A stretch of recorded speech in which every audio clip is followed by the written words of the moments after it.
ॐ नमो भगवते वासुदेवाय। ॐ नमो भगवते वासुदेवाय। ॐ नमो भगवते वासुदेवाय। यः स्वानुभावम् अखिलं श्रुतिसारमेकम् आध्यात्मदीपम् अतितिर्षितां तमोऽन्धम् संसारिणां करुणयः पुराणगुह्यम् तं व्याससूनम् उपयामि गुरुमुनीनाम्। नारायणं नमस्कृत्य नरं चैव नरोत्तमं देवीं सरस्वतीं व्यासं ततो जयमुदीरये। श्रवणतां स्वकथा कृष्णा पुण्यश्रवणकीर्तिनः हृदयन्तस्तो हि अभद्राणि विदुनोति सुहृत् सदाम्। नष्टप्रायेषु भद्रेषु नित्यं भागवत सेवया भगवती उत्तम श्लोके भक्तिर्भवति नैष्टिकी। कृष्णाय वासुदेवाय देवकी नंदनाय च नंदगोपकुमाराय गोविन्दाय नमो नमः। नमः पंकजनाभाय नमः पंकजमालिने नमः पंकजनेत्राय नमस्ते पंकजांग्रिये। जय श्री कृष्ण चैतन्य प्रभु नित्यानंद श्री अद्वैत गदाधर श्रीवासादि गौर भक्त वृंद। हरे कृष्णा कृष्णा कृष्णा हरे हरे, हरे राम राम हरे कृष्णा कृष्णा कृष्णा हरे हरे, हरे राम राम राम हरे हरे। हरे कृष्णा कृष्णा कृष्णा हरे हरे, हरे राम राम राम हरे हरे।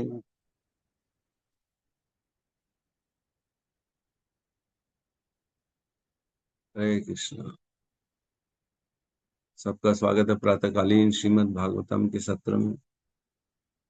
और आशा कर रहा हूँ सभी लोग अपनी अपनी साधना अच्छे से कर रहे होंगे। 16 माला, 4 नियमों का पालन और रीडिंग हियरिंग, है ना, ये जरूरी है।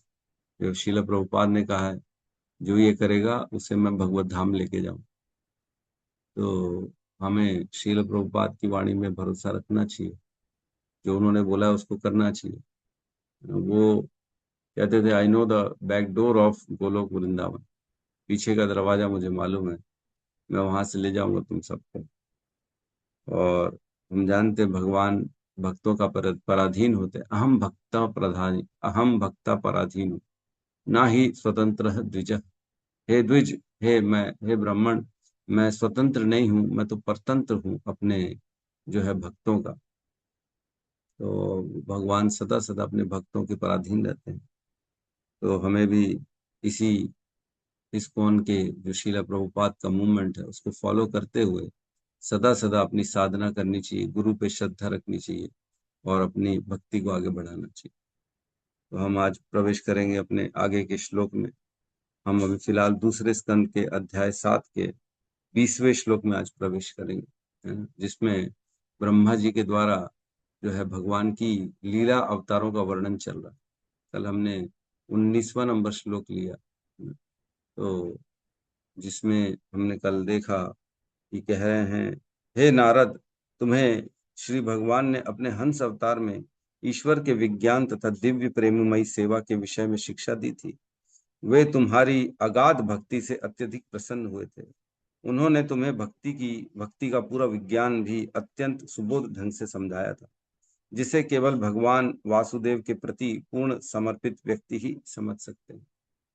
तो कल हमने पढ़ा कि भगवान का हंस अवतार का वर्णन हुआ। ब्रह्मा जी ने नारद जी को बताया कि तुम्हें भी हंस अवतार ने ज्ञान दिया था, याद है कि नहीं।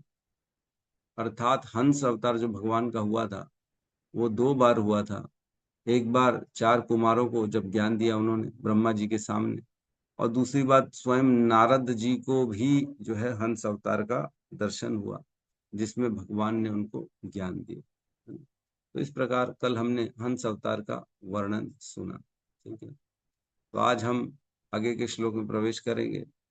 आज हम प्रवेश करेंगे श्लोक क्रमांक 20 में, है ना। मैं शेयर करता हूँ।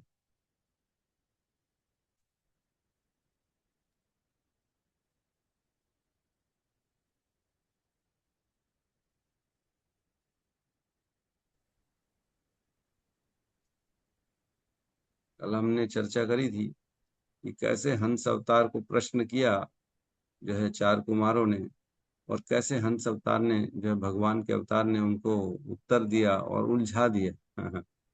उल्टा उलझा दिया कि तुम अगर ऐसा सोचते हो कि मैं पांच तत्वों का जीव हूँ, तो तुम्हें पूछना चाहिए आप कौन है, नहीं पूछना चाहिए आप पांच कौन है पूछना चाहिए।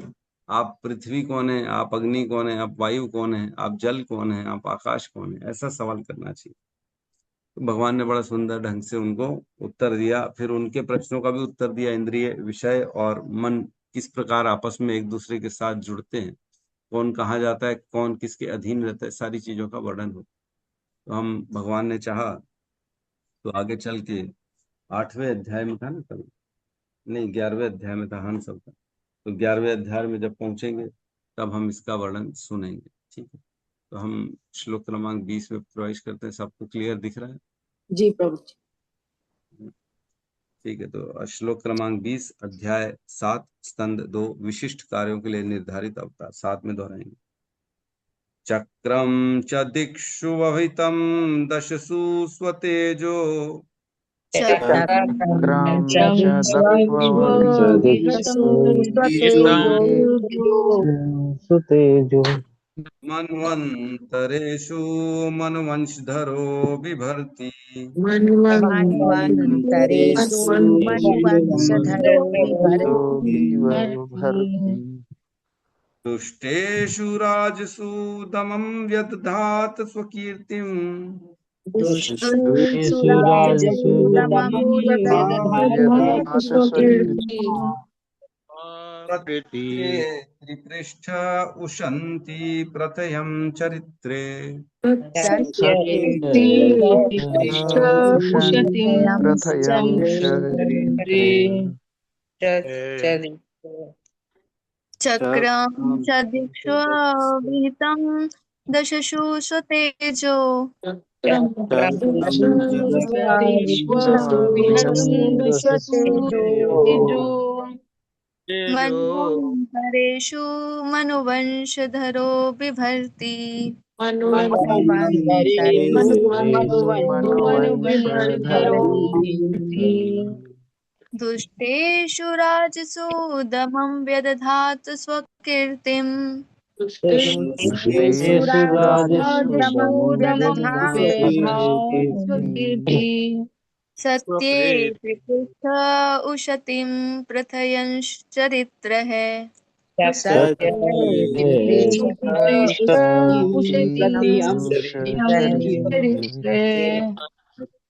चक्रं च दक्षिवहितं दशु स्वतेजो चक्रं च दीप्त्वा विहितं दशसु स्वतेजो मन्वन्तरेषु मनुवसं धरो बिभर्ति।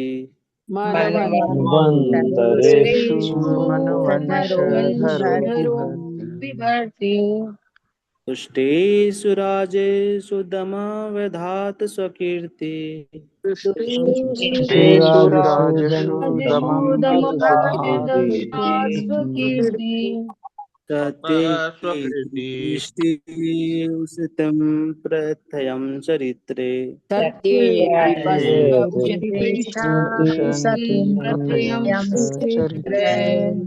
चक्रं च दिक्ष्व विहितं दशसु स्वतेजो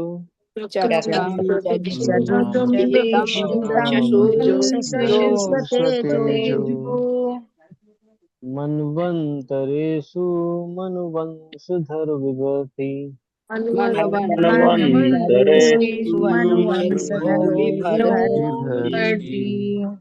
दुष्टेषु राजसु दमं व्यधात् सुकीर्ति दुष्टेषु राजसु दमं व्यदधात् स्वकीर्तिम् सत्ये त्रिपृष्ठो सतीं प्रस्यंश्च चरित्रे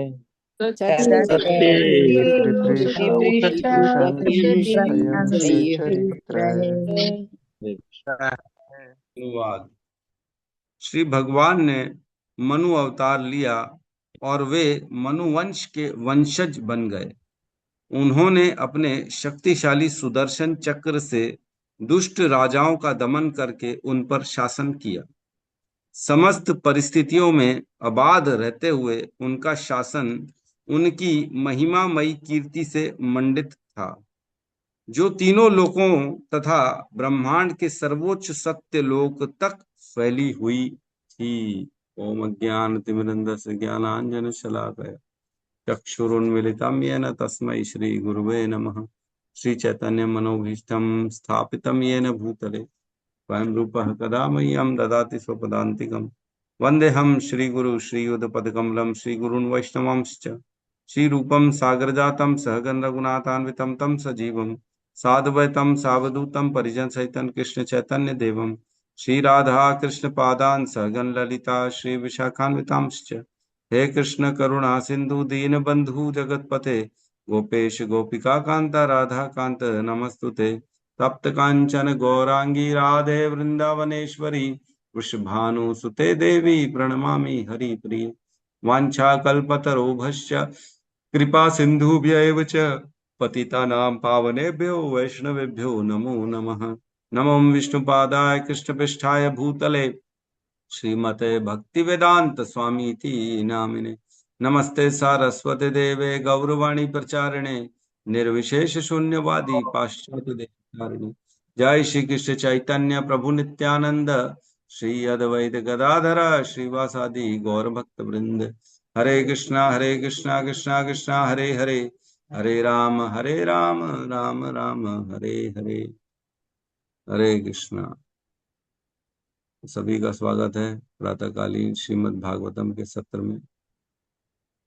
तो इस श्लोक में जो है वर्णन चल रहा है भगवान के मनवंतर अवतार का। मनवंतर अवतार क्या होता है? मनवंतर अवतार वो होता है जो भगवान हर मनु में आते हैं। 14 मनवंतर होते हैं, हम जानते ब्रह्मा जी के एक दिन में, और 14 मनवंतर में हर मनवंतर में भगवान स्वयं आते हैं उनके वंश में भगवान स्वयं अपना अंश के रूप में, स्व अंश जिसे कहते हैं भगवान के, स्वयं आते हैं और हर मनवंतर में भगवान आते हैं। तो बेसिकली मनवंतर अवतार जो होता है भगवान का वो 14 अवतार होते हैं।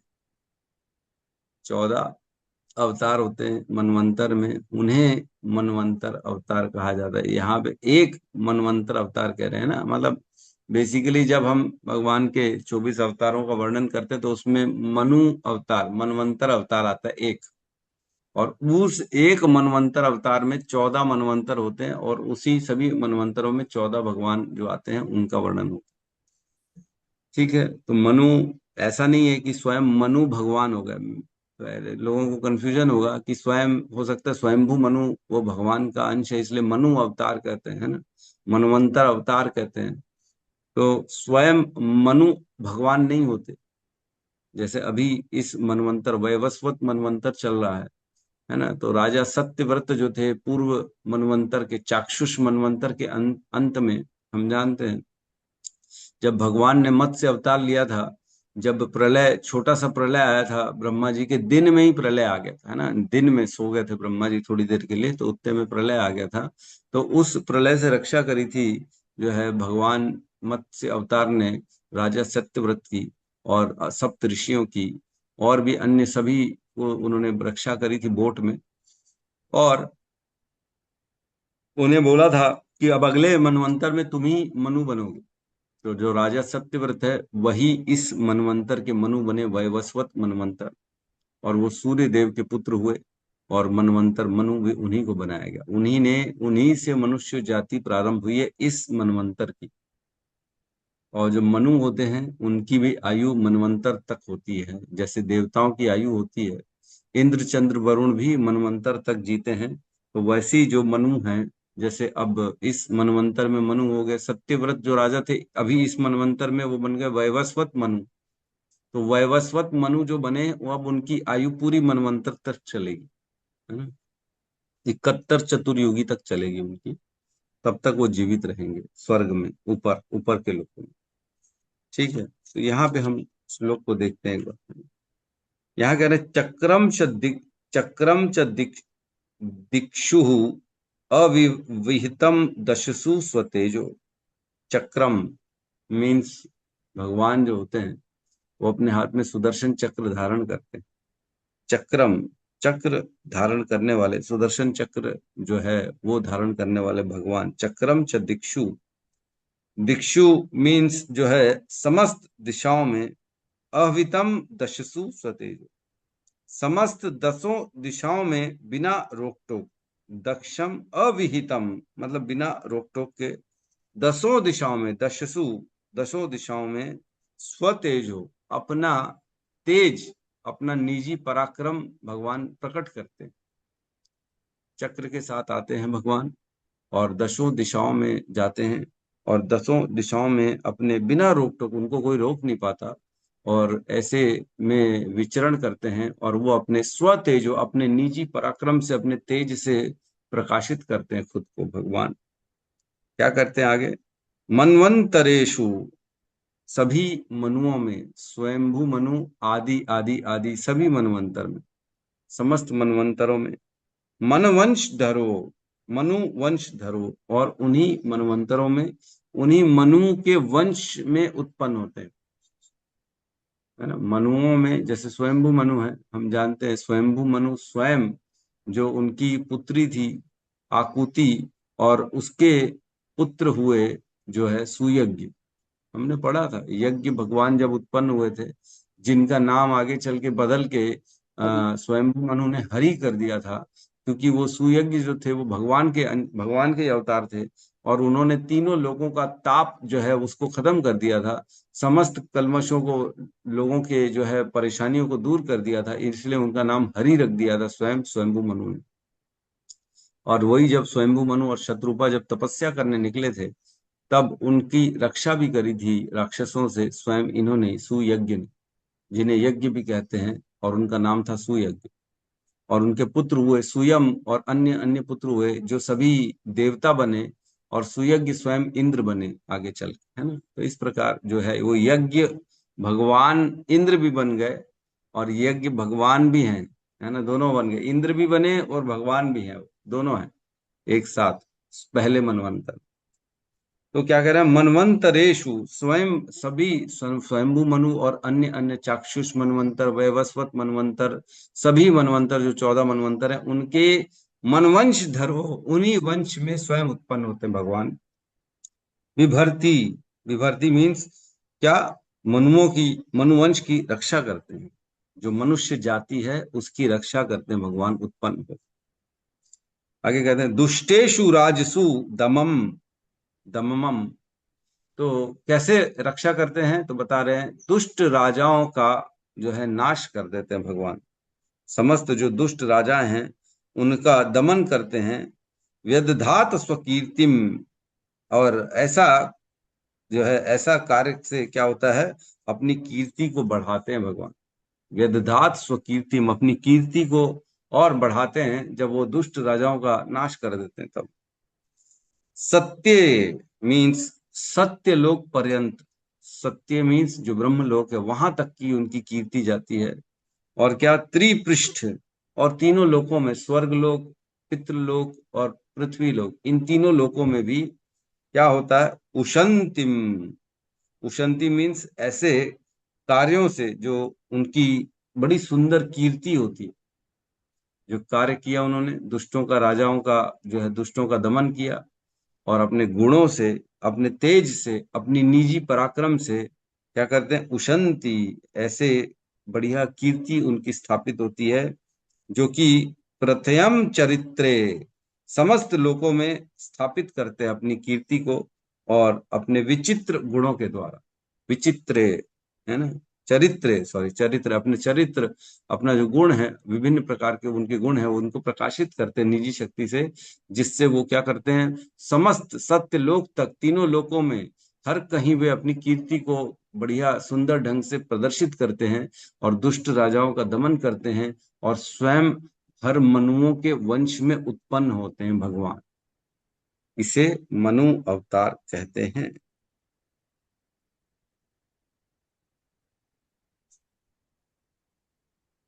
कई बार जो है मनु अवतार को कहा गया है, वैभव अवतार भी कहा गया। तो ये बात जो है चैतन्य चरितामृत के मध्य लीला के 20वें 20.246 के तात्पर्य में लिखा है कि कई बार मनवंतर अवतारों को जो है वैभव अवतार भी कहते हैं। और हर मनु में भगवान आते हैं, तो मनवंतर अवतार कई बार लीला अवतार भी होता है। जैसे वामन वामन भगवान जो है ना, जो अभी वैवस्वत मनवंतर में उत्पन्न हुए हैं, है ना। तो ये जो वैवस्वत मनवंतर वाले वामन भगवान हैं, ये लीला अवतार भी है, क्योंकि हमने अभी तो पढ़ा दो दो तीन श्लोक पहले, वामन के रूप में भगवान आए, है ना, बलि की जो है उन्होंने और बलि का उद्धार कर दिया।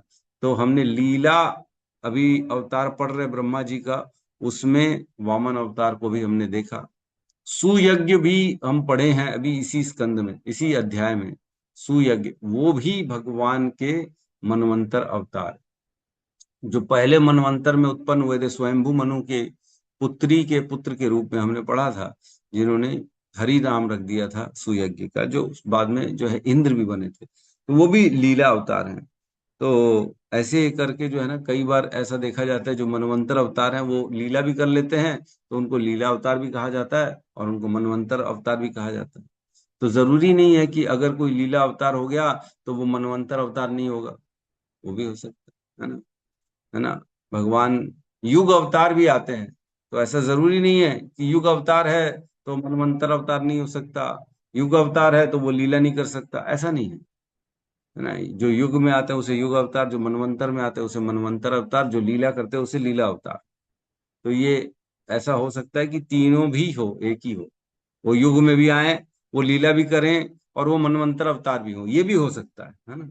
तो इसमें बहुत ज्यादा दिमाग लगाने की आवश्यकता नहीं है। प्रभु ये तो हमने ना लीला अवतार में पढ़ा था, फिर हम अब इसको मनवंतर अवतार में क्यों पढ़ रहे हैं? क्योंकि वो लीला करके गए हैं और वो मनवंतर में आते हैं, इसलिए उनका नाम मनवंतर अवतार में भी आएगा और लीला अवतार में भी आएगा, है कि नहीं। डॉक्टर और इंजीनियर एक हो सकता है कि नहीं हो सकता? कई बार देखा गया है, इंजीनियरिंग करके लोग एमबीए कर लेते हैं, है ना, एमबीए कर लिए फिर पीएचडी कर लेते हैं। कई बार देखा गया, अरे तो प्रभु इंजीनियर और एमबीए एक आदमी कैसे हो सकता है? क्यों नहीं हो सकता? कर सकते हैं, बिल्कुल कर सकते हैं। उसी प्रकार भगवान भी मनवंतर अवतार भी हो सकता है, वही अवतार लीला अवतार भी हो सकता है, वही अवतार युग अवतार भी हो सकता है। इसमें कोई जो है कंफ्यूजन क्रिएट करने की आवश्यकता नहीं। तो इसमें बड़ा सुंदर ढंग से श्रील प्रभुपाद ने तात्पर्य में बताया है कि जो है ब्रह्मा जी के एक महीने में 420 मनु होते हैं, है ना। एक महीने में मतलब 30 दिन में, एक दिन में 14 मनवंतर हुए, तो 30 दिन में 420 मनु होते हैं। सोचो एक दिन में ब्रह्मा जी के 420 मनवंतर। एक मनु की आयु 71 चतुर्युगी तक चल रही है। हमारी दृष्टिकोण से तो हमारी तो आयु की कोई जगह ही नहीं। हम अगर अपनी आयु की बात करें तो इन लोगों के सामने कितनी बड़ी है, एक छोटे से बिंदु के बराबर भी नहीं है, नहीं है, बिल्कुल भी नहीं है, शून्य है हम लोग। ब्रह्मा जी के एक दिन में 420 मनु हो रहे हैं, 420। और सोचो हर मनवंतर में पूरा कैबिनेट चेंज हो जाता है, स्वर्ग का इंद्र चंद्र वरुण सारे देवता बदल जाते हैं हर मनु, नहीं सॉरी मैंने गलत बोल दिया, एक महीने में 420 मनु, एक महीने में 30 दिन में। तो हर महीने में सोचो 420 इंद्रों को देख रहे हैं वो ब्रह्मा जी। वो तो भूल भी जाते होंगे, अरे इतने इंद्र बन गए, इतने वरुण बन गए, इतने मनु बन गए, उनको याद भी नहीं रहता होगा, कि भूल जाते। तभी तो रोज अगले दिन भगवान की प्रार्थना करते सुबह सुबह ब्रह्मा जी उठ के, ताकि मुझे याद आ जाए और मैं दोबारा सृष्टि कर सकूं, है ना, हमने पढ़ा। और क्या कह रहे हैं आगे, और एक वर्ष में 5040 मनु होते हैं, और अपनी गणना के अनुसार ब्रह्मा 100 वर्ष तक जीवित रहते हैं। अतः एक ब्रह्मा के जीवन अवधि में 5,04,000 मनु होते हैं। एक जीवन में ब्रह्मा जी के 5,04,000 मनु होते हैं। इतने मनवंतर, और एक मनु की आयु 71 चतुर्युगी है, और एक चतुर्युगी की आयु होती है 43,20,000 साल, है कि नहीं। कलयुग की आयु 4,32,000 साल, उसका डबल हो गई द्वापर युग की आयु, और कलयुग का ट्रिपल हो गई त्रेता युग की आयु, और कलयुग का 4 गुना हो गई सतयुग की आयु। तो इस प्रकार टोटल डाल के एक जब चतुर्युगी निकलता है तब उसकी आयु होती है 43,20,000 साल, और ऐसे 71 चतुर्युगी होते हैं एक जो है मनवंतर में। कितनी बड़ी आयु है, सोचो। ब्रह्मा जी स्वयं जो है ऐसे असंख्य ब्रह्मा भी हैं, एक ब्रह्मांड नहीं है, असंख्य ब्रह्मांड है। कितने मनु आ रहे हैं, कितने मनुअंतर निकल रहे हैं, कितने इंद्र चंद्र वरुण हैं, कितनी भगवान लीलाएं कर रहे हैं, कितने भगवान के अवतार हो रहे हैं, हमारी तो बुद्धि से परे है कि नहीं। हम तो इसको समझ ही नहीं सकते हैं कि ये क्या हो रहा है ना। तभी तो भगवान ने, मतलब इसने खुद गोस्वामी ने बताया है तीसरे अध्याय में पहले स्कंद, अवतारा ही असंख्ये या हरे सत्व निधे द्विजः यथा विदासीन कुल्यः सरस स्यु सहस्त्रशः। अवतारा ही असंख्य, भगवान के अवतार कितने हैं, असंख्य अवतार हैं, असंख्य, जिसको गिन नहीं सकते। सोचो, जबकि हमने देखा है, आपने अगर पढ़ा होगा श्रीमद् भागवतम में, तो पूरे कुल का वर्णन चल रहा है। उसके बाद ये पुत्र, उसके बाद ये पुत्र, उसके बाद ये पुत्र, उसके बाद ये पुत्र, प्रभु श्री राम के पूरे कुल का वर्णन है, मनुओं के कुलों का वर्णन है, कश्यप मुनि के कुल का वर्णन है। इतने सारे नाम बता रहे, इतने सारे नाम बता रहे, 15-15 पीढ़ी का नाम बता रहे हैं सुखदेव गोस्वामी। तो अगर पॉसिबल होता तो वो भगवान की जो है अवतारों का भी वर्णन कर देते। अगर 1000-2000 भी होते तो भी वो वर्णन कर देते, लेकिन जो है यहाँ लिखा है असंख्य है अवतार भगवान, अवतारा ही असंख्य, मतलब अनकाउंटेबल है भगवान के अवतार। तो क्या हम जितने अवतार पढ़ते हैं भगवान के उतने ही अवतार हैं? नहीं, असंख्य लिखा है ना। मतलब अर्थात अगर हमने 24 अवतार पढ़ लिए, हाँ, तो 24 अवतार ही मालूम है हमारे को, क्योंकि हमारे इस मनवंतर में आसपास भगवान ने जो है ना इतने ही अवतार को लिया है और इतने रूपों में लीला करी है। तो मतलब हमारी इस पे, मतलब हम जिस स्थिति जब पैदा हुए हैं उसके समझ लीजिए 10-20 मनवंतर, है ना, 2-3 कल्प आगे पीछे तक भगवान के इतने ही अवतार हुए हैं, इसलिए हमको इतने ही मालूम। हो सकता है आने वाले समय में ब्रह्मा जी के 2-5 साल बाद भगवान के और बड़े बड़े अवतार हो जाए यहाँ पे, हमको पता नहीं पड़ेगा, है ना। तो अभी भी जैसे हम पढ़ते हैं ना, तो हर मनु में एक भगवान का अवतार होता है ना। कौन कौन सा अवतार होता है मैं बता रहा हूँ, नोट करना चाहे तो नोट कर सकते। सबसे पहला मनवंतर होता है स्वयंभू मनु, जिसमें भगवान सुयज्ञ, जिसे यज्ञ भी कहते हैं, वो भगवान आए। फिर होता है सेकंड मनवंतर स्वरोचिष मनु, जिसमें भगवान विभु के नाम से उत्पन्न हुए। अब विभु की हमारे को कथा नहीं मालूम, लेकिन है भगवान। फिर उत्तम जो है मनु होता है, जिसमें भगवान आते हैं सत्यसेन के नाम से। अब सत्यसेन की भी कथा हमको नहीं मालूम। फिर तामस मनु आता है चौथा, जिसमें भगवान हरि आते हैं। उनकी हमने पढ़ा कि हरि कौन है, वो 2 हरिणी और एक हरिमेध, दोनों के पुत्र हुए भगवान हरि, जो तामस मनवंतर में उत्पन्न हुए, हमने पढ़ा था इसको। और 5वां मनवंतर है रैवत मनवंतर, जिसमें भगवान आते हैं वैकुंठ के नाम से। और 6ठा मनवंतर है चाक्षुष मनवंतर, जिसमें भगवान आते हैं अजीत के नाम से। तो ये अजीत की भी अगर आपको याद होगी तो हमने कथा पढ़ी थी, समुद्र मंथन जब होता है, चाक्षुष मनवंतर में ही समुद्र मंथन हुआ, मतलब पिछले मनवंतर में, है ना। 6वां मनवंतर है चाक्षुष मनवंतर, और अभी 7वां चल रहा है। तो पिछले मनवंतर में हुआ था समुद्र मंथन, और समुद्र मंथन में जब भगवान ने कश्यप अवतार लिया था, है ना, उस मंदराचल पर्वत को पकड़ने के लिए, तो स्वयं उस मंदराचल पर्वत के ऊपर बैठ गए थे। और जो बैठे थे वो अजित भगवान थे। अपने को याद है कि नहीं? तो जो हम पढ़ेंगे ना जब समुद्र मंथन, उसमें आएगा कि स्वयं भगवान अजित के रूप में उस समुद्र मंथन में, जब जो मंदराचल पर्वत था उसके ऊपर बैठे थे और उसको पकड़ा था ताकि वो हिले डुले ना। मथनी अगर ऊपर से हिल जाएगी तो मथेंगे कैसे? तो ऊपर से भी पकड़ने वाला व्यक्ति चाहिए, नीचे से भी। कश्यप मन भगवान ने कच्छप अवतार ले लिया, उसी मंदराचल को धारण कर लिया, और ऊपर से भी मथनी को पकड़ने के लिए अजित भगवान बन गए, ताकि नीचे से फिर बीच से वो सब देवता जो है वासुकी के साथ मंथन कर पाए। तो अजित भगवान आते हैं चक्षुष मनवंतर में, पिछले मनवंतर। और इस मनवंतर में जो वैवस्वत मनवंतर चल रहा है उसमें आते हैं वामन भगवान, जो बलि का उद्धार करते। अब वामन भगवान इस मनवंतर में आ गए, अब अगले मनवंतर में नहीं आएंगे। पूरे ब्रह्मा जी के अब दिन में दोबारा नहीं आएंगे वामन जी, अब नहीं आएंगे। अब अगले दिन में, नेक्स्ट डे ब्रह्मा जी का जब होगा ना तब आएंगे। जैसे स्कूल में देखते हैं हम, बच्चे जाते हैं सुबह से लेके शाम तक पढ़ते हैं, तो बच्चों के ना पीरियड्स होते हैं अलग अलग अलग अलग। एक एक घंटे का या 30-30 मिनट का, 40-40 मिनट का एक एक पीरियड बनता है।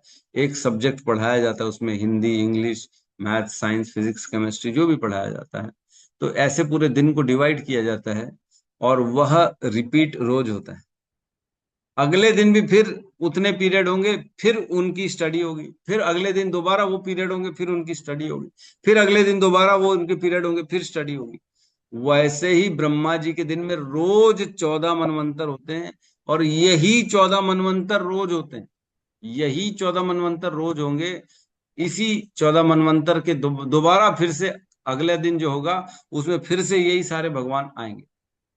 हो सकता है कुछ ऊपर नीचे हो जाए, क्योंकि सेम नहीं होता सदा सदा।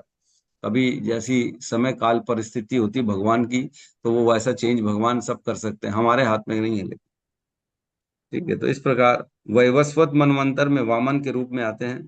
फिर अब अगला जो मनवंतर होगा सावर्णी मनवंतर, उसमें सार्वभौम के नाम से आएंगे भगवान। और इसी सावर्णी मनु में जो बलि है वह इंद्र भी बन जाएंगे, क्योंकि अभी वेटिंग वेटिंग पीरियड चल रहा है बलि महाराज का। फिर उसके बाद आता है दक्ष सावर्णी मनु, नवा मनवंतर, जिसमें भगवान आएंगे ऋषभ के नाम से। तो ये ऋषभ देव वो ऋषभ देव नहीं है जो हमने पढ़ा हुआ है ना, जो भरत के पिता थे, जो स्वयं ऋषभ देव भगवान थे, वो भी अवतार है भगवान के, वो अलग है और ये अलग है। और ब्रह्म सावर्णी मनु आएगा उसके बाद, जिसमें भगवान बनेंगे विश्वक सेन।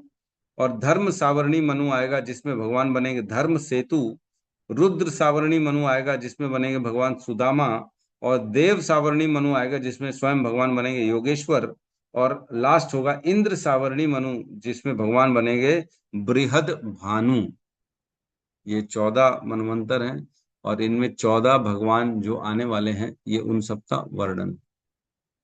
तो हमारे शास्त्र ऐसे हैं प्रभु जो जी एक बार पहले। और रिपीट कर दीजिए, प्रभु जी एक बार और थोड़ा सा रिपीट कर दीजिए।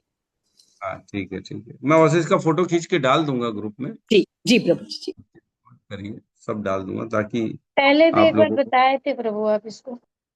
बताया था। यस यस, ठीक है। तो ये सारे जो है भगवान के मनवंतर अवतार होते हैं। क्यों लेते हैं भगवान अवतार? भगवान, है ना।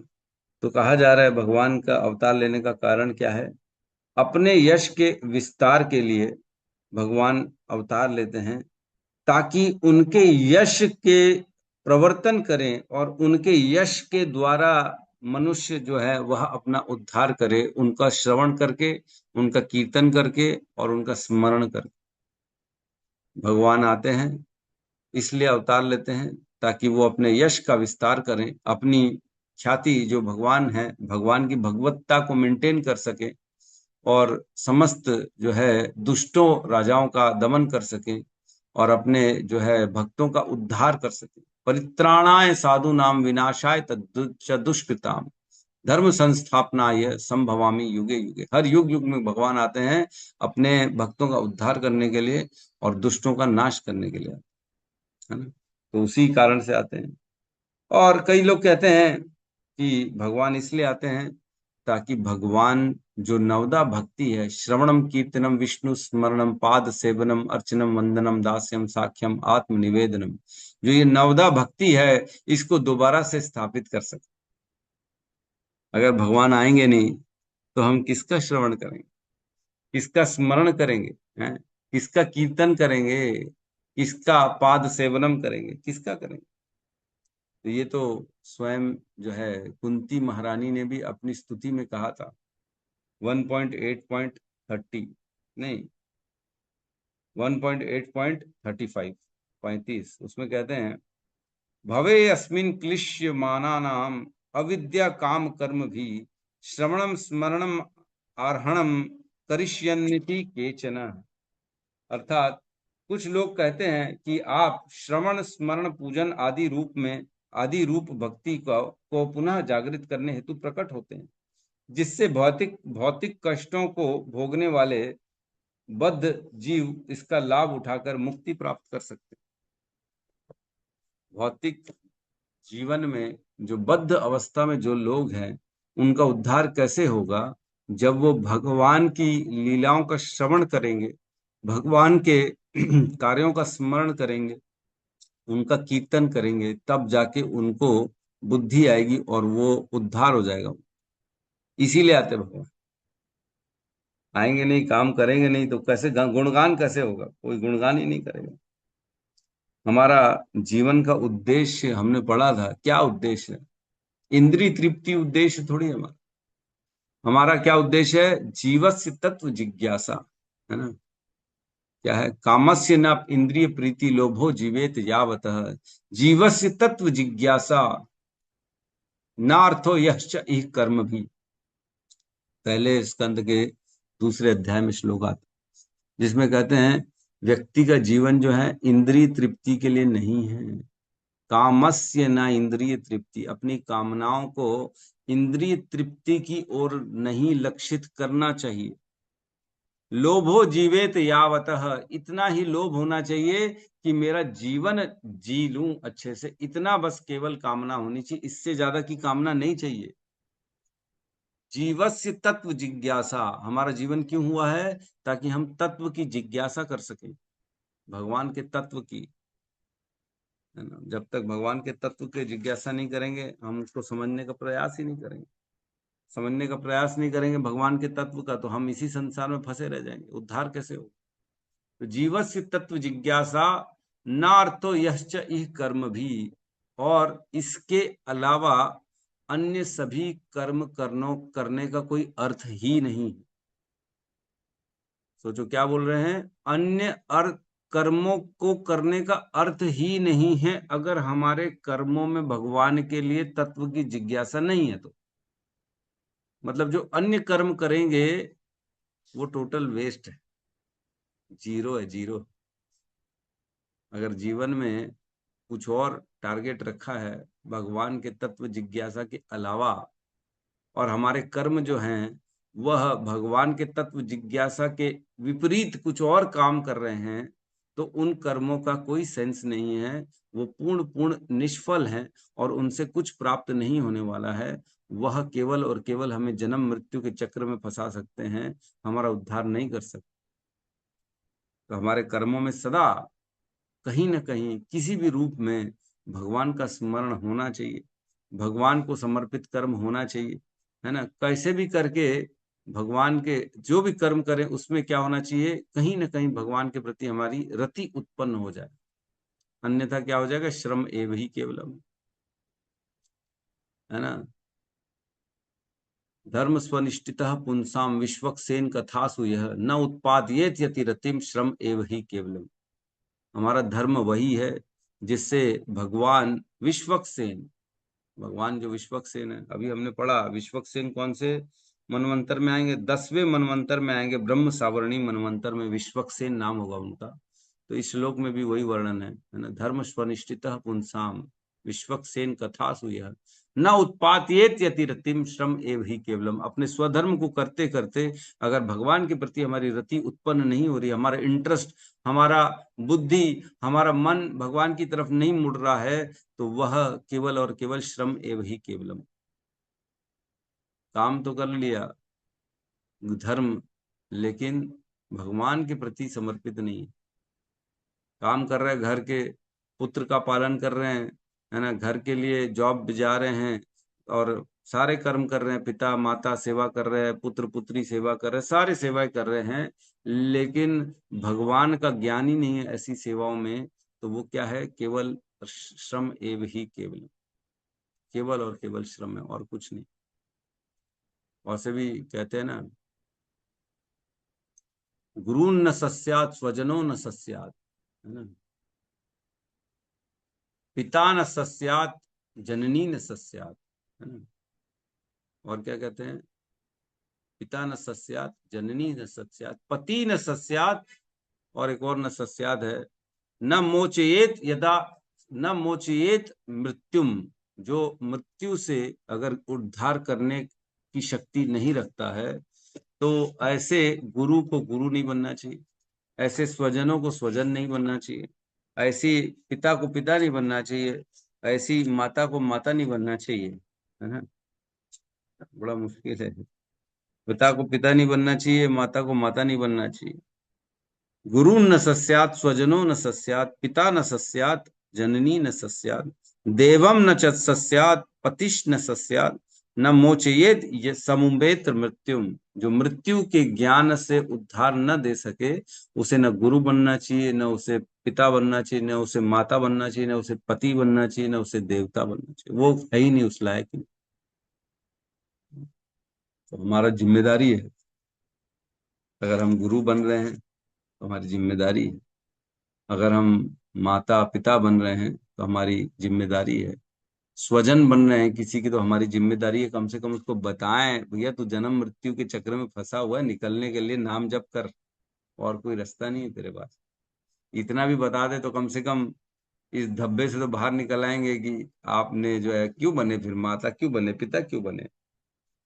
तो सदा घर में प्रयास करें कि ऐसी स्थिति बनी रहे कि हर कोई व्यक्ति कहीं ना कहीं किसी भी विधि से किसी भी तरह से भगवान की सेवा करे। जैसे अभी मेरी पुत्री आई हुई है बेंगलोर से, बेंगलोर में पढ़ती है वो, बीबीए कर रही है ना, तो अब आई है तो उसको ना शाम की आरती की ड्यूटी दे दी कि तू आई है अब शाम की आरती तेरे को करनी पड़ेगी। तो हफ्ते में 7 दिन तो नहीं करती, बट 5 दिन तो कर ही लेती है वो, शाम की आरती करेगी, तुलसी आरती करेगी, तो बराबर मैं मतलब किसी भी तरह से भगवान की थोड़ी सी भी सेवा होती रहनी चाहिए हर किसी से।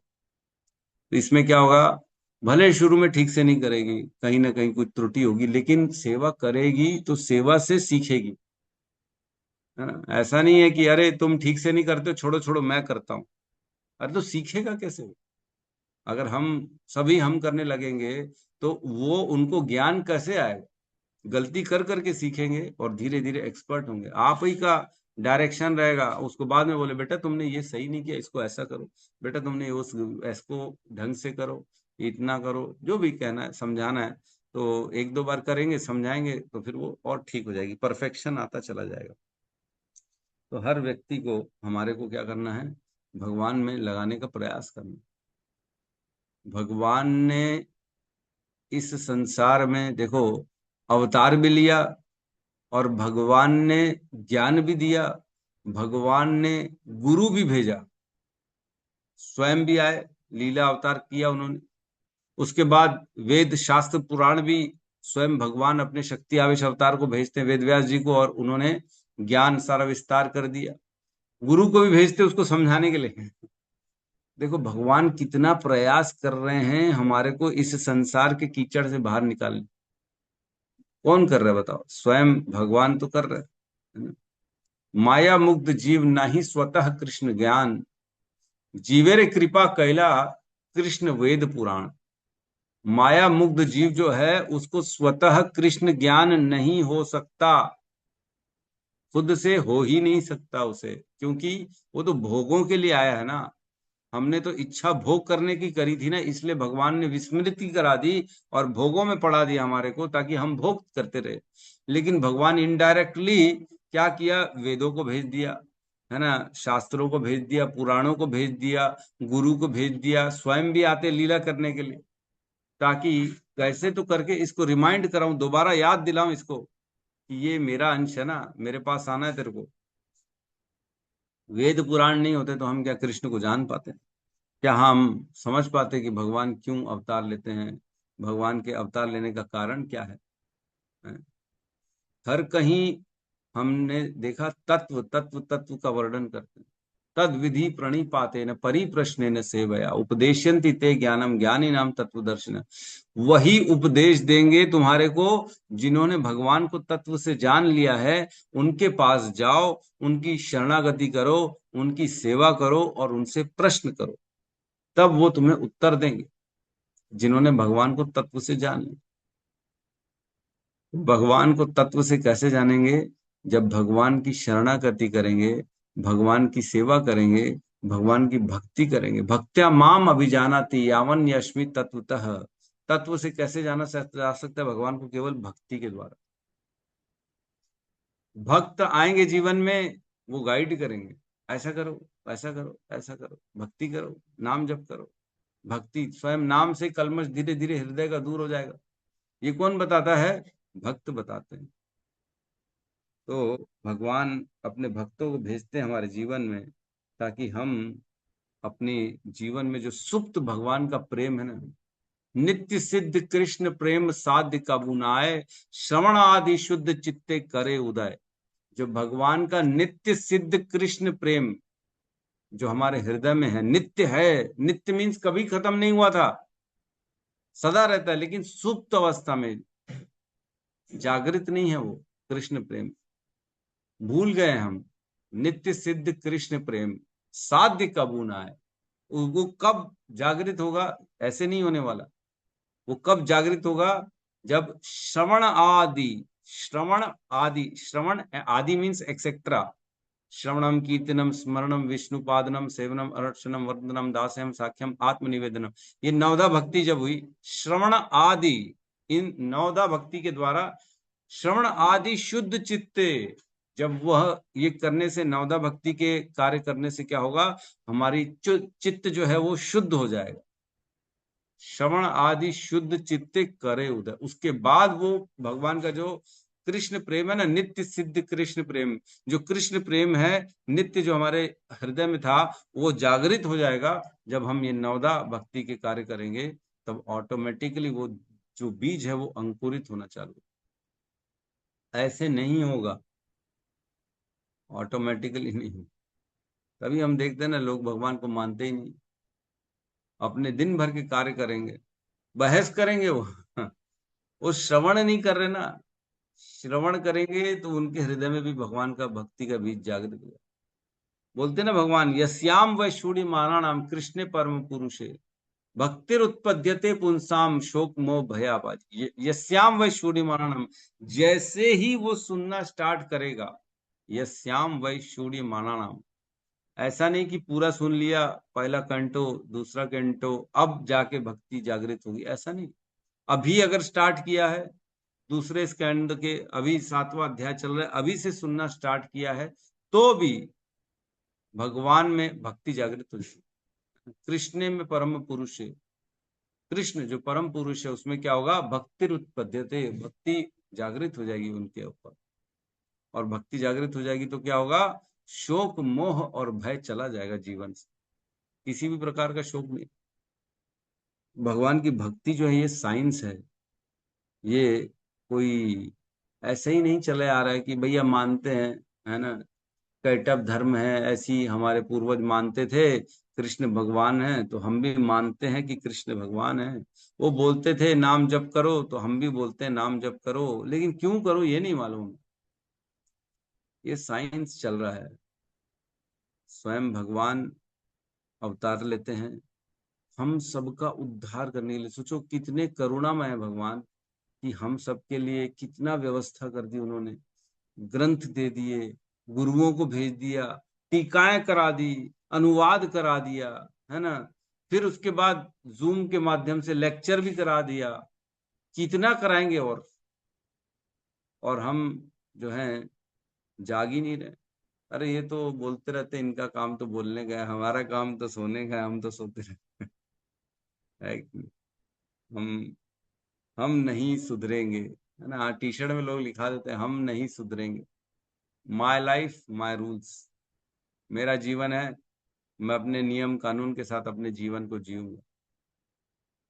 लेकिन हमारा जीवन नहीं है, ये जीवन क्या है, तत्व जिज्ञासा के लिए मिला है, ना कि भोगने के लिए। आहार निद्रा भय मैथुनम च एतद भी पशु भी नराणाम धर्मानि तेषाम अधिको विशेष धर्महीन पशु भी समान। अगर केवल आहार निद्रा भय मैथुन यही तो करते आ रहे हैं, यही करेंगे तो पशुओं और हमारों में कोई अंतर रहेगा ही नहीं। लेकिन धर्मान ही तेषाम अधिको विशेष, धर्म एक विशेषता प्राप्त है मनुष्य जीवन में। अगर धर्म के बिना मनुष्य और पशु में कोई भेद नहीं है। द्विपद पशु, प्रभुपाद कहते थे द्विपद पशु। अगर व्यक्ति भगवान के धर्म में कार्य में नहीं लगा है तो वो क्या है, दो पैरों वाला पशु ही है और कुछ नहीं है उसके, सेम पशु है। तो कभी कभी जो है भेद निकल आता है भगवान की कथाओं में, है ना, और अवतारों की लीलाओं में हम पढ़ते रहते हैं कई बार। तो उसमें हमें संशय नहीं करना चाहिए कि अरे आपने पहले तो ये कहा था और वो तो हमारे दूसरे गुरुजी वो ऐसा करते हैं, उन्होंने वैसा कहा है। तो ऐसा नहीं है, हम जानते हैं हर कल्प में भेद आ जाता है। रामचरितमानस में आता है कल्प भेद हरिचरत सुहाए, कल्प भेद हरिचरित सुहाए, भांति अनेक मुनि सन गाय, करिए न संशय अस उर आनी, सुनिए कथा सादर रति मानी। करिए न संशय, इसमें डाउट नहीं करना चाहिए कि ओहो भगवान की कथाओं में तो फर्क आ रहा है, आपने कुछ और कहा उन्होंने कुछ और कहा। करिए न संशय, ये तो होता रहता है। क्यों? क्योंकि कल्प भेद हरिचरत चरत, कल्प का भेद हो गया ना।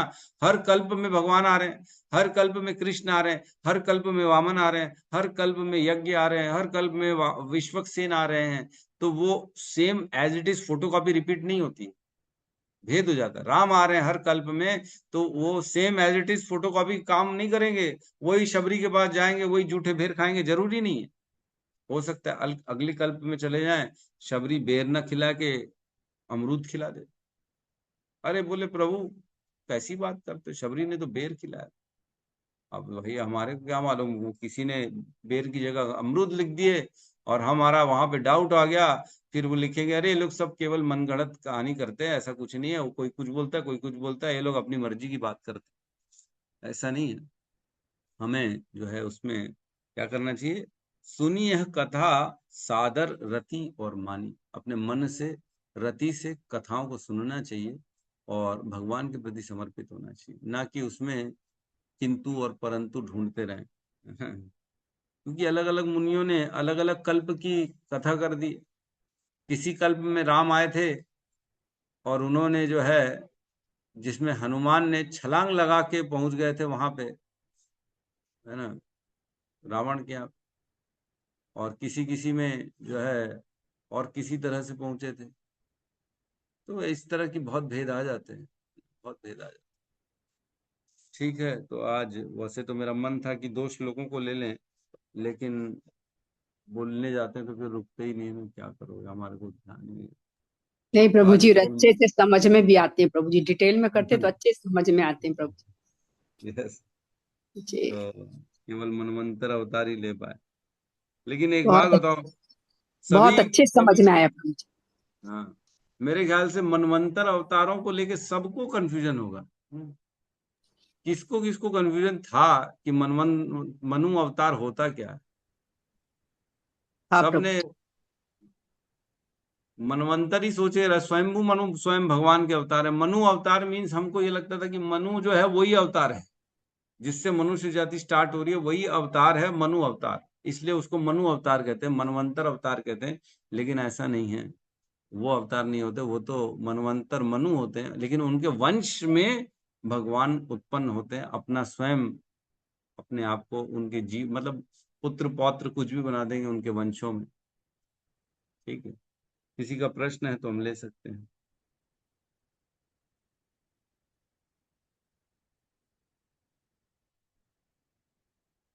यस नूतन माता जी। हरे कृष्ण प्रभु जी। ये मनवंतर तामस मनु मनवंतर में जो हरि आए थे, वो गजेंद्र मोक्ष में जो हरि का वर्णन है वही है क्या? हाँ, ये वही है।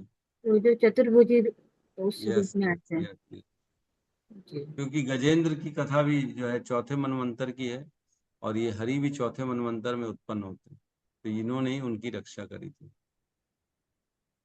हरे कृष्ण प्रभु। यस, शर्मा जी कुछ कहना चाहते हैं आप? आपका म्यूट है, अनम्यूट करिए। प्रभु जी, हमरा तो थोड़ा अटपटा रहता है, और या कम कम समझ है, तो लीला लीला जब कोई चीज पर बार बार आता है तो हमको थोड़ा दिमाग में लगता है नाचने वो, भाई लीला लीला लीला लीला। ये तो लीला तो वास्तविकता से हट करके जो कुछ किया जाता है, तो उसका उसको लीला कहते हैं। जैसे रामलीला हुआ, माने वह वास्तविकता है नहीं, लेकिन कर रहे हैं उसी रूप में। तो यह सब थोड़ा सा लीला के बारे में थोड़ा सा प्रभु जी, थोड़ा सा उदाहरण के साथ एक छोटा सा उदाहरण। लीला लीला बार बार सुनने से थोड़ा सा दिमाग कि लीला का है। देखो, जैसे विष्णु को लीला अवतार नहीं कहते है ना, तो लीला समझते हैं एक बार है क्या? प्रभु जी का प्रश्न है, लीला लीला लीला करते हैं, लीला है क्या? तो जैसे भगवान विष्णु है, उनका क्या महाविष्णु, गर्भोदक्षाई विष्णु और शिरोदक्षाई विष्णु है, ये भी भगवान के पुरुष अवतार है, ये भी अवतार है। लेकिन इनको लीला अवतार नहीं कहते हैं। क्यों नहीं कहते हैं? क्योंकि ये स्वयं आते नहीं है, और स्वयं आके कोई काम, ऐसा अद्भुत कार्य नहीं करते हैं जिससे लोगों की आंखें दिमाग फटी रह जाएं, अरे ये क्या कर दिया, है ना। ये आते ही नहीं है। ये केवल वहां पे जो इनका कार्य है, जो है अपना अ, विष्णु, महाविष्णु जो है कारण सागर में लेटे रहते हैं, गर्भोदक्षाई विष्णु गर्भोदक सागर में लेटे रहते हैं, और शिरोदक्षाई विष्णु शिरोदक सागर में लेटे रहते हैं। तो ये लोग एज सच इस पृथ्वी में आके कोई पुरुष अवतार या लीला करने के लिए कोई शरीर के रूप में दिखते नहीं है, इसलिए इनको लीला अवतार नहीं कहा जाता। जब भी भगवान आते हैं और वो कुछ अवतार में कुछ काम ऐसे अद्भुत कार्य करें जिससे लोग उनका वर्णन करें, उसके कीर्तन करें, उनके यश का जो है, जिससे यश प्रकट होता है, जिससे भगवान के अद्भुत शक्ति जिससे प्रकट होती है, अद्भुत कार्य जिससे प्रकट होते हैं, ऐसे अगर कोई कार्य करता है तो उसे लीला कहते हैं। उरुक्रम, उरुक्रम मीन्स जो भगवान अद्भुत कार्य करने वाले, उसे उरुक्रम कहते हैं। तो भगवान जब आते हैं तो उरुक्रम अगर अद्भुत कार्य करते हैं तो उसे लीला कहते हैं। वैसे तो भगवान अद्भुत ही हैं, लेकिन जब इस पृथ्वी में आए और किसी भी मनुष्य रूप में या किसी अन्य योनियों का किसी भी शरीर को धारण करके और वो कोई कार्य, अद्भुत कार्य करते हैं, तो उसे लीला कहते हैं। और कोई ऐसा, और कोई इसका मीनिंग नहीं है कि भाई लीला लीला मतलब क्या। जो साधारण मनुष्य कार्य करते हैं उससे हट के जो अद्भुत अपनी शक्ति के द्वारा, अपने यश कीर्ति के द्वारा जो कार्य करते हैं, उसे भगवान की लीला कहा जाता है। ठीक जी, है ना? अब क्लियर हो गया। धन्यवाद प्रभु जी। हाँ, मतलब वास्तविकता, वास्तविक में तो है नहीं, लेकिन वो अपना भेजते हैं स्वान से, वो आकर के कार्य करते हैं, तो उनको लीला कहा जाएगा। जो यस, जग का कार्य हो ही नहीं कि हास्पद हो। जी प्रभु जी। जैसे भगवान स्वयं कृष्ण जो हैं, वो जबकि मेन सर्वे सर्वा कृष्ण ही है, उन्हीं से सब कुछ निकल रहे हैं, लेकिन जब कृष्ण भी इस पृथ्वी में आते हैं और वो मनुष्य का रूप धारण करते हैं, तो भी उनको भी कृष्ण अवतार ही कहा जाता है। कृष्ण जो 24 अवतार हैं उसमें राम का भी नाम आ जाता है, कृष्ण का भी नाम आता है। क्यों? क्योंकि अद्भुत कार्य किए ना इस पृथ्वी में, इसलिए उन्हें लीला अवतार कहा जाता है। लीला लीला करते जी हैं, जो कृष्ण की लीला। यस। जी प्रभु जी। सब- सब- अब लोगों को तो लगेगा कि का पूछते हैं, लेकिन थोड़ा सा जब चलता है मन में तो। ठीक है, ठीक है, कोई बात नहीं। यस, सुष्मिता माता जी कहिए। हरे कृष्ण प्रभु जी। हाँ, हरे कृष्ण। प्रभु जी, ब्रह्मचर्य का पालन करना, उसका महत्व थोड़ा जानना था। ब्रह्मचर्य का? जी। देखिए ऐसा है, ब्रह्मचर्य का पालन करना चाहिए व्यक्ति को, क्योंकि ब्रह्मचर्य से क्या होता है, शक्ति आती है हमारे अंदर। जितना जितना ब्रह्मचर्य का पालन करेंगे, जितना हम अपने आप को भोगों से दूर रखते हैं ना, उतना हमारा जो आध्यात्मिक तेज है वो बढ़ता है। तो एक श्लोक आता है, मैं वही ढूंढ रहा हूँ, ब्रह्मचर्य का पालन, जैसे उसमें लिखा है क्लियर कट कि ब्रह्मचर्य से क्या होता है। तो जो, हाँ, ब्रह्मचर्य, ये श्लोक आता है 6.1.13, 6वां स्कंद, पहला अध्याय, 13वां श्लोक। इसमें कहते हैं, मन को एकाग्र करने के लिए मनुष्य को ब्रह्मचर्य का जीवन बिताना चाहिए और अधः पतित नहीं होना चाहिए। उसे इंद्रिय भोग को स्वेच्छा से त्यागने की तपस्या करनी चाहिए। तब उसे मन तथा इंद्रियों को वश में करना चाहिए, दान देना चाहिए, सत्यव्रती, स्वच्छ तथा अहिंसक होना चाहिए, विधि विधानों का पालन करना चाहिए और नियमित भगवान नाम का कीर्तन करना चाहिए। तो ये यहाँ पे वर्णन है कि ब्रह्मचर्य का व्रत पालन करने से क्या होता है, व्यक्ति अपने जीवन को पतित नहीं करता, वह, उसका जीवन गड्ढे में नहीं गिरता, उसका जीवन जो है तपस्वी, तेजस्वी और जो है यशस्वी बनता है, जितना वो ब्रह्मचर्य का पालन करता है। क्योंकि ब्रह्मचर्य का पालन करने से क्या होगा, इंद्रियों की तुष्टि नहीं हो रही है, इंद्रियां जो चाह रही हैं वो उनको नहीं मिल रहा है, मन जो चाह रहा है उनको नहीं मिल रही है। तो ये एक प्रकार की तपस्या हो जाती है, मन भी कंट्रोल रहता है, इंद्रियां भी कंट्रोल रहती हैं। लेकिन जितना व्यक्ति अगर ब्रह्मचर्य का पालन नहीं करता, उतना उसके अंदर आध्यात्म का ज्ञान धीरे धीरे जो है वो लुप्त होना चालू हो जाता है, विस्मृति होना चालू हो जाती है, भूलना चालू कर देता है वो।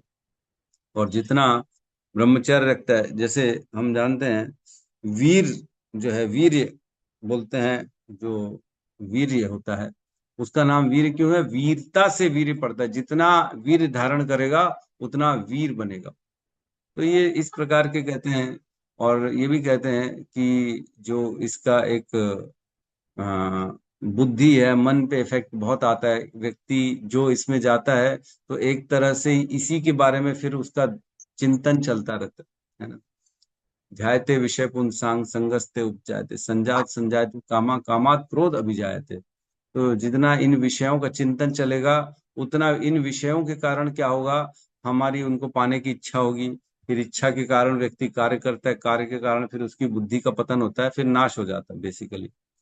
तो इसीलिए श्रील प्रभुपाद ने कहा है कि केवल जो है, जो विवाह होता है अपनी पति और पत्नी, ये बस इनको ऑथराइज्ड है कि आप संग कर सकते हैं, और अन्य किसी को भी संग करने का जरूरत नहीं है। और इसमें भी ऐसा है कि बहुत ही जो है कंट्रोल्ड वे में करना चाहिए, बहुत ही ज्यादा इंद्रिय तृप्ति के लिए नहीं मिला है बेसिकली, है ना, अपने मजे के लिए संग कर रहे हैं, ऐसा नहीं होना चाहिए। इसको कंट्रोल्ड वे में होना चाहिए, है ना, तभी जाके व्यक्ति ब्रह्मचर्य व्रत का पालन करेगा। और ब्रह्मचर्य जितना होगा उसके अंदर शक्ति होगी, दृढ़ता आएगी, कमिटमेंट आएगी, तपस्या करने का बल मिलता है, आध्यात्मिक ज्ञान ग्रहण करने की शक्ति आती है, ओज तेज बढ़ता है, उसके शरीर का बल बढ़ता है, उसके शरीर का बुढ़ापा उतना जो है सुखमय होता है जितना वो इंद्रिय तृप्ति करेगा। बेसिकली एक मशीन है ये, इस मशीन को हम जितना ज्यादा खींचेंगे, इसमें से निकालेंगे, जितना इसको यूज करेंगे, उतना मशीन डल होती चली जाएगी, डल होती चली जाएगी। लेकिन जितना इसको संभाल के रखेंगे, तो जितना इसको कम यूज करेंगे, उतना मशीन की लाइफ अच्छी चलेगी। तो उस प्रकार से हमें इसको जो है ना, इंद्रिय तृप्ति में नहीं लगाना चाहिए। हमने बताया ना अभी, कामस्य न इंद्रिय प्रीति लोभो जीवे थे यावत, इंद्रिय तृप्ति में ये भगवान हमारी इच्छाओं को नहीं लगाना, अपनी इच्छाओं को कहाँ, भगवान में लगा। ठीक है माता जी। प्रभु जी ऐसे ही निवृत्ति मार्ग और प्रवृत्ति मार्ग, ये क्या होता है? निवृत्ति मार्ग मीन्स जो है, और प्रवृत्ति मार्ग, निवृत्ति मार्ग मीन्स सब कुछ छोड़ छाड़ के अकेले में जाके रहना और भगवान की प्राप्ति का प्रयास करना। और प्रवृत्ति मार्ग मीन्स कुछ छोड़ना नहीं है, एज इट इज सब रहेगा, घर में रहें, सब चल रहा है, सुविधाएं चल रही हैं, गाड़ी भी चलाएंगे, अपना जो है लाभ जो इस सांसारिक भौतिक जो सुविधाएं मिल रही हैं उनका उपयोग करेंगे, हर चीज में इन्वॉल्व होके फिर भी भगवान के हम प्रयास कर रहे हैं। इसीलिए कहते हैं प्रवृत्ति मार्ग और निवृत्ति मार्ग में सब छोड़ छाड़ के जंगल में चले गए, न मैं भोग करूंगा, न परिवार में रहूंगा, न सुख सुविधा लूंगा, मैं केवल जंगल में तपस्या करूंगा भगवान को प्राप्ति के लिए। तो इसे निवृत्ति मार्ग कहते हैं, छोड़ना, सैक्रिफाइस, मतलब सब कुछ त्याग। हाँ, जैसे जैन धर्म में देखा गया है कि वो लोग निवृत्ति मार्ग यूज करते हैं ना, वो घर छोड़ते हैं, उनको सब चीज जो है पैदल चलेंगे, कोई ना हवाई जहाज यूज करेंगे, ना गाड़ी यूज करेंगे, ना वो कुछ और यूज करते हैं, सब छोड़ के वो केवल भगवान का चरण ध्यान करेंगे, उसको निवृत्ति मार्ग कहते हैं।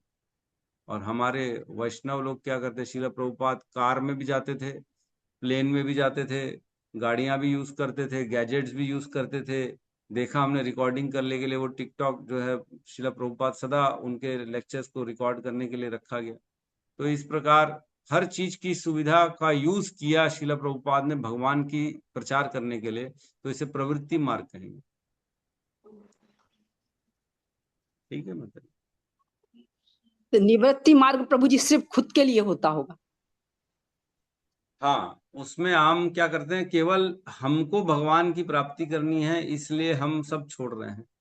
लेकिन प्रवृत्ति मार्ग में क्या होता है, मैं अकेले नहीं करता हूँ, मैं सबके साथ रहते रहते भगवान का प्रचार करते करते भगवान की प्राप्ति करूंगा मैं। तो कीर्तन करेंगे, 15 लोग मिल के कीर्तन करेंगे, चलो टीम बनाओ और कीर्तन करो, तो ये प्रवृत्ति मार्ग हो गया। निवृत्ति मार्ग में क्या होगा, मैं 15 को 15 को छोड़ के अकेले जाऊंगा, मैं अकेले में भगवान का नाम जप करूंगा, मेरे को किसी से संबंध नहीं रखना। तो ये हो गया निवृत्ति मार्ग। ठीक है, धन्यवाद प्रभु जी, बहुत बहुत। हरे कृष्णा, धन्यवाद माता। ठीक है, तो हमारे बीच में एक प्रभु जी आए थे, अभी हैं कि चले गए?